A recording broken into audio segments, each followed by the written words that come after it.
Denny Darko, sebut Satrio Piningit akan muncul. Siapa yang tak kenal dengan sosok Denny Darko? Ya, Denny Darko mulai dikenal publik semenjak menjadi runner-up di ajang The Master musim kedua. Kini, Denny Darko cukup sering menghiasi layar kaca dengan adegan-adegan sulap hingga melakukan aksi menggambar dengan pasir. Ia juga sering dimintai pendapat soal ramalan para selebriti tanah air. Kali ini, ia membahas perihal kondisi negara Indonesia. Sosok yang dinanti kehadirannya, yaitu Satrio Piningit, akan muncul di tahun 2023. Pada 2024, nanti akan digelar pesta demokrasi berupa pemilihan kepala negara Indonesia. Denny mengungkapkan, kehadiran sosok tersebut tak lepas dari pemilu yang bakal dihelat. Sosok tersebut akan ditarik ke ibu kota dan bakal melakukan persiapan jelang pencalonan presiden pada 2024 kelak. Denny Darko mengawali terawangannya dengan menyebut pada 2024 akan banyak tokoh yang berebut menduduki kursi presiden lantaran masa kepemimpinan Presiden Joko Widodo akan habis pada tahun itu. Denny melihat pada 2021 ini para tokoh yang berpotensi maju mencalonkan diri menjadi calon presiden akan berdatangan ke Jakarta di tahun 2023 ini.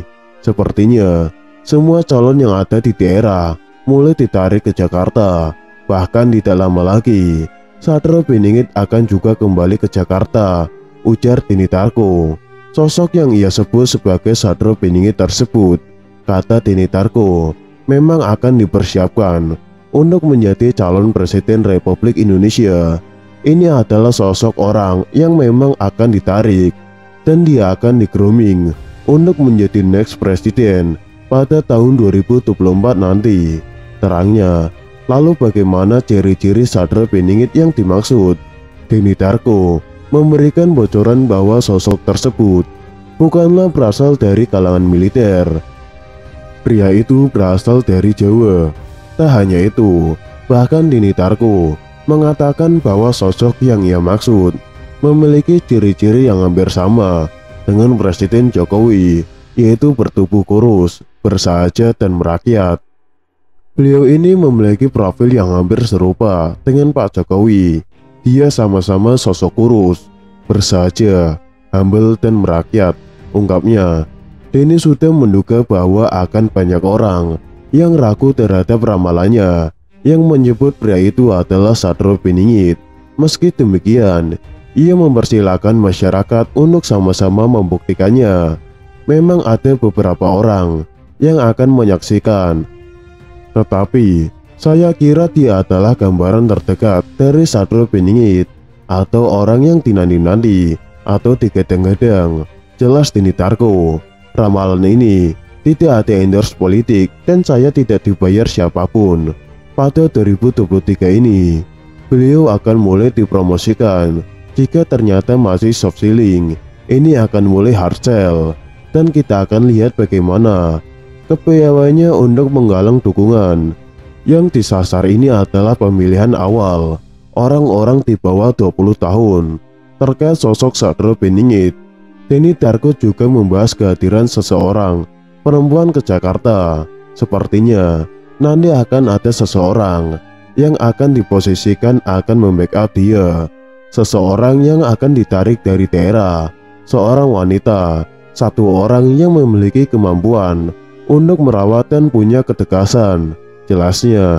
Selain tegas, perempuan yang akan ditarik ke Jakarta pada 2023 tersebut juga memiliki sifat keibuan dan mengayomi. Ini adalah seorang ibu yang menganggap warga adalah anaknya, menganggap orang-orang di bawahnya adalah keluarganya. Dia benar-benar tidak hitung-hitungan untuk turun tangan, dan orang ini sepertinya jika saat ini ditarik di posisi tersebut, itu hanya sebuah kebijakan untuk posisi yang lebih tinggi. Saya yakin ini adalah sebuah rencana, dan rencana itu dimulai di tahun 2023 dan akan menuai hasilnya di tahun 2024. Siapakah dia? Saya kira saya tidak perlu menyebutkan namanya. Kemudian, Denny juga meramal bagaimana situasi politik di tahun 2023. Ia menyebut beberapa orang yang sebelumnya berpandangan politik berbeda di tahun 2023 akan merapat kepada pemerintahan Jokowi mengikuti Prabowo Subianto dan Sandiaga Uno. 2023, perpolitikan di Indonesia tidak sepanas 2020. Semuanya akan berada di naungan pemerintah. Ini adalah sebuah sinyal positif, karena akan ada gangguan dari luar. Kita sebagai bangsa tidak boleh eker-ekeran sendiri, termasuk sosok gubernur suatu daerah yang sebelumnya diposisikan melawan, sepertinya akan merapat juga, dan kita akan melihat sepak terjangnya. Tunggu saja tanggal mainnya, ujarnya. Dikutip dari berbagai sumber, Sadro Beningit atau Ratu Adil merupakan mitologi yang mengatakan bahwa akan datang seorang pemimpin yang akan menjadi penyelamat. Ia akan membawa keadilan dan kesejahteraan bagi masyarakat. Raja tersebut disebut juga Eru Cokro. Ramalan tentang datangnya Ratu Adil ini berasal dari Prabu Jayabaya, Raja Kediri 1135 sampai 1157, yang kemudian diteruskan oleh Pujangga Keraton Surakarta, Raden Ngabei Ronggo Warsito pada tahun 1802 sampai 1973. Pertanda kedatangan Ratu Adil adalah adanya kemelut sosial, malapetaka alam, serta jatuhnya raja besar yang ditakuti. Pemerintahan yang mengganti raja yang ditakuti tidak berlangsung lama. Ratu Adil bersenjata Trisulaweda, sebagaimana yang disebutkan oleh ramalan Jayabaya. Senjata Ratu Adil adalah Trisula, senjata bermata 3 dan Weda.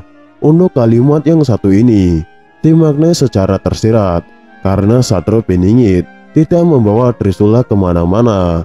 Dalam pemaknaan Trisulaweda, secara garis besar bisa dimaknai 3 menjadi 1, seperti ilmu, amal dan iman, bumi, langit dan isinya, kiri, kanan dan tengah, benar, jejak dan jujur, atau apapun yang secara filsafat mengandung makna 3 menjadi 1. Hal ini sesuai dengan derajat dewa, sehingga perkelakuan mulia Ratu Adil, Sadro Beningit bukan Imam Mahdi dan bukan merupakan sosok yang sama, sangat berbeda. Jawa kuno atau Dwipa mengenal sosok Ratu Adil dari zaman dahulu. Dia adalah sosok keturunan dari Krishna. Dalam Uku Wangsit Siliwangi tertulis dengan jelas bahwa Ratu Adil atau Buddha Angon hiasan dari orang atau golongan rakyat biasa. Disebutkan pula dalam Uku Wangsit Siliwangi bahwa Ratu Adil atau Buddha Angon ditemani oleh pemuda berjanggut, orang yang dekat sebagai penasehat. Dalam ramalan Jayabaya disebutkan bahwa Sadro Beningit itu adalah sosok kesatria pilihan yang akan muncul bersamaan puncak terjadinya koro-koro, gunjang-ganjing dan ketidakadilan di negeri ini.